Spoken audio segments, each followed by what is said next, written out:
Jésus disait à ses disciples, « Comme le Père m'a aimé, moi aussi, je vous ai aimé.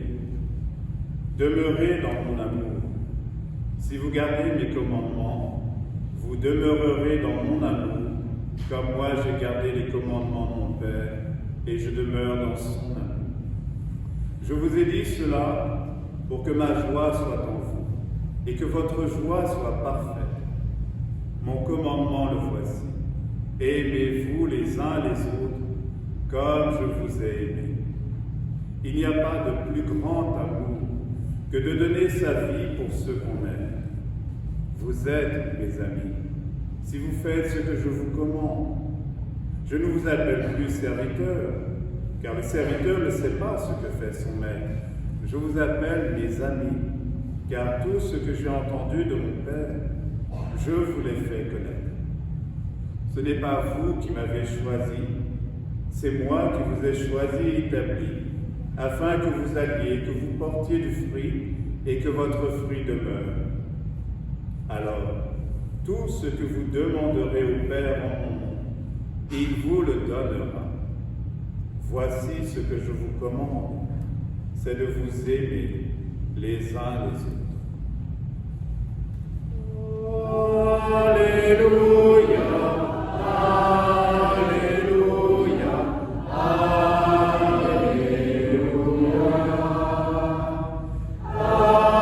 Alléluia, Alléluia.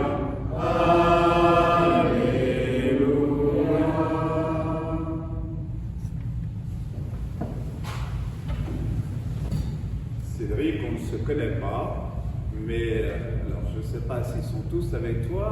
Toi, c'est la première fois que tu viens dans cette église? Non.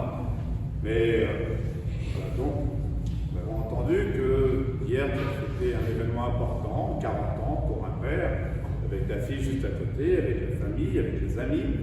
Mais je vois plein de nouvelles personnes, là, c'est parce que c'est les deux jeunes filles qui sont là. Vous êtes en vacances, non? Non, vous êtes avec mamie? Non, vous êtes toute seule? Et c'est super, c'est plein de nouveaux visages, là, plein de jeunes. Ou alors c'est toi, c'est énorme, quoi. Tous ces nouveaux visages. Alors, je connais là, de la fraternité, et puis avec voilà, l'époux, les enfants, la maman de Valérie. Ici même, mardi, c'est ça? C'est mardi. Nous célébrions, comme je l'ai dit à la famille, nous avons célébré la vie de notre sœur, qui partait à l'âge de 59 ans, mais qui est bien vivante et bien présente et qui se réjouit aujourd'hui pour cette messe qui est célébrée aussi pour rendre grâce pour cette vie donnée, pour nous rappeler qu'il n'y a pas de plus grand amour que de donner sa vie pour ceux qu'on aime. Et Valérie, elle n'a fait que ça tout au long de son existence et nous sommes tous invités précisément à offrir nos vies pour ce monde, à découvrir qu'il n'y a pas de plus grand don à faire en redonnant ce don qui nous est donné par Dieu. Nous avons entendu dans la seconde lecture Saint Jean dire « Bien-aimés, aimons-nous les uns les autres puisque l'amour vient de Dieu. » L'amour n'est pas notre propriété, il est un don de Dieu. Et nous devons demander ce don pour pouvoir aimer davantage. Oui, bien-aimés, donnons nos vies les uns pour les autres, puisque nous savons que nos vies viennent de Dieu et retournent à Dieu. Devenons serviteurs de la vie en servant Dieu et nos frères. C'est ainsi que nous pouvons rencontrer Dieu en reconnaissant son visage derrière le visage du frère. C'est cette fraternité qui nous invite à vivre.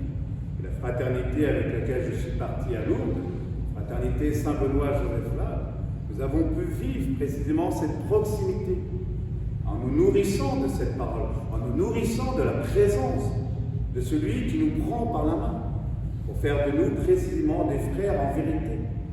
Oui, vivons les uns les autres de la vie même que Dieu nous donne, en nous recevant les uns des autres pour mieux vivre de sa vie. Dieu est amour, et il a envoyé son Fils pour nous rappeler notre origine, C'est lui qui nous a aimés. Il a envoyé son Fils en sacrifice de pardon pour nos péchés, pour que nous ne puissions plus nous laisser accuser par nos fragilités, par notre humanité. Il nous a envoyé la vie nouvelle en son Fils, pour nous libérer de la servitude du péché, pour que nous vivions de lui, par lui, avec lui, en lui, pour le bien du corps entier. Nous sommes les membres de son corps. Mais il arrive parfois que ces membres ne restent plus solidaires les uns des autres, parce qu'il y a effectivement un diviseur qui est notre ennemi commun. Nous ne sommes pas justement ennemis les uns des autres. Jésus nous dit, priez pour vos ennemis. Ce sont nos aveuglements qui font que des fois, nous ne nous comprenons plus et que nous n'arrivons pas précisément à laisser notre unique médecin nous guérir. Nous avons entendu dans la première lecture, Pierre, devant le centurion Corneille de l'armée romaine. Le centurion, c'était l'ennemi, celui qui, mais Corneille se prosterne aux pieds de Pierre. Et qu'est-ce que fait Pierre? Pierre n'était pas là justement pour être supérieur devant un ennemi. Il le relève. Pierre le relevant en disant « Lève-toi, je ne suis qu'un homme, moi aussi. » Et oui, même le prêtre que je suis n'est qu'un homme. On arrive encore à faire des critiques, des remarques. Voilà, de me dire « T'as pas fait ci, t'as pas fait ça. » Et oui, sauf que j'ai que 2 jambes, 2 bras, une seule tête. Et puis l'année prochaine, en allant à Bouffémont, ça va être pareil. On ne va pas me greffer des jambes, on ne va pas me greffer une tête, on ne va pas me greffer autre chose. Je ne suis qu'un homme, comme vous, justement pour que vous m'aidiez aussi, que vous soyez les jambes, que vous soyez les bras, que vous soyez ces têtes aussi à mes côtés. Et c'est ça que nous demandons, c'est ce que Dieu veut pour son Église, que nous soyons les membres les uns des autres, que nous puissions former un seul corps et faire taire justement tout ce qui est de l'ordre de la division. Oui, le disciple n'est ni un gourou, ni un dieu, il partage la même humanité. Le prêtre n'est ni un gourou, ni un dieu, il partage la même condition que tous ses frères et sœurs en humanité. Pierre relève effectivement ce centurion.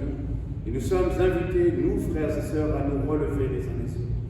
Pour relever notre humanité esclave du péché, nous sommes invités précisément à nous entraider.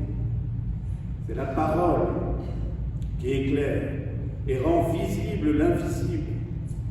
Pierre, comme les autres apôtres, sont témoins qu'à l'aide de la parole, l'Esprit Saint descendit sur tous ceux qui écoutaient la parole. L'Esprit Saint n'est pas réservé aux élites. L'Esprit Saint n'est pas réservé qu'aux catholiques. L'Esprit Saint s'offre à tous. Et nous en sommes seulement les dépositaires pour pouvoir retransmettre à l'aide de la parole cette lumière que Dieu veut offrir à tous ses enfants. Et pour nous laisser remplir avec eux de cette force dont nous avons tant besoin. Pierre pose cette question. Pouvons-nous? Quelqu'un peut-il refuser l'eau du baptême à ces gens qui ont reçu l'Esprit Saint tout comme nous? Il nous arrive parfois de croire que parce que nous sommes aînés dans la foi, que nous serions en avance par rapport aux autres. Bien malheureux sommes-nous de croire cela. Il nous a été donné d'accueillir des catéchumènes. Il nous sera donné encore d'accueillir justement des confirmants. Les baptisés de Pâques, les confirmés de la Pentecôte sont là pour raviver en nous cette flamme et ce feu de l'Esprit Saint. Pouvons-nous refuser d'accueillir ceux qui sont différents de nous, si Dieu nous les envoie? La catholicité, ça veut dire l'universalité et donc l'accueil de la différence comme une richesse. Nous ne sommes pas là pour nous opposer les uns les autres, mais pour communier ensemble au corps du Christ, qui est le corps de notre humanité. Bien-aimés, aimons-nous les uns les autres. Dans l'Évangile, Jésus dit « Demeurez » à 3 reprises dans cet Évangile, 4 reprises. « Demeurez dans mon amour, demeurez. » alors vous porterez du fruit. Ce n'est pas vous qui m'avez choisi, c'est moi qui vous ai choisi, afin que vous alliez, que vous portiez du fruit. Cédric et nous tous ici, nous sommes appelés à nous nourrir de cette parole. Nos corps ont besoin de la nourriture matérielle, mais nos âmes ont besoin de cette nourriture céleste, de cette nourriture divine. Et notre monde a besoin de cette nourriture. Pas plus tard qu'avant-hier, je préparais un couple au mariage. Et je leur disais, prenez Dieu dans votre vie comme une protection, comme le meilleur des protecteurs. Et au moment où je disais cela, la future mariée me disait, à Sarcelles, la porte du RER s'ouvre, et 5 jeunes, armés de clés à molette, rentrent pour tabasser un autre jeune, et ressortent aussi secs. Comment assister devant toutes ces violences en disant, mais que pouvons-nous faire? Quel est ce pays qui refuse effectivement de prendre soin en protégeant la jeunesse? Quelle est cette Église aussi qui ne s'engage pas auprès de ces jeunes pour aller à l'extérieur et les aider à devenir des hommes et des femmes pour notre monde aujourd'hui? Arrêtons de perdre du temps, frères et sœurs, dans des divisions stériles pour précisément mener le bon combat. Tout ce que j'ai reçu de mon Père, me dit Jésus, je vous l'ai transmis pour que vous fassiez de même.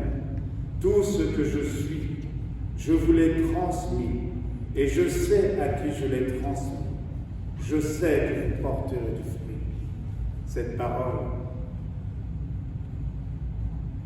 frères et sœurs, et vous, Antoine, les enfants de Madame Aliti, la maman de Madame Aliti, nous pouvons mettre cette phrase sur les lèvres de notre sœur, sur les lèvres de ton fils Jean-Pierre, tous ceux qui, cette Église du ciel, qui veille sur nous et qui nous supplie de nous engager en prenant comme unique protecteur Dieu pour le monde, pour sauver la paix et sauver notre humanité.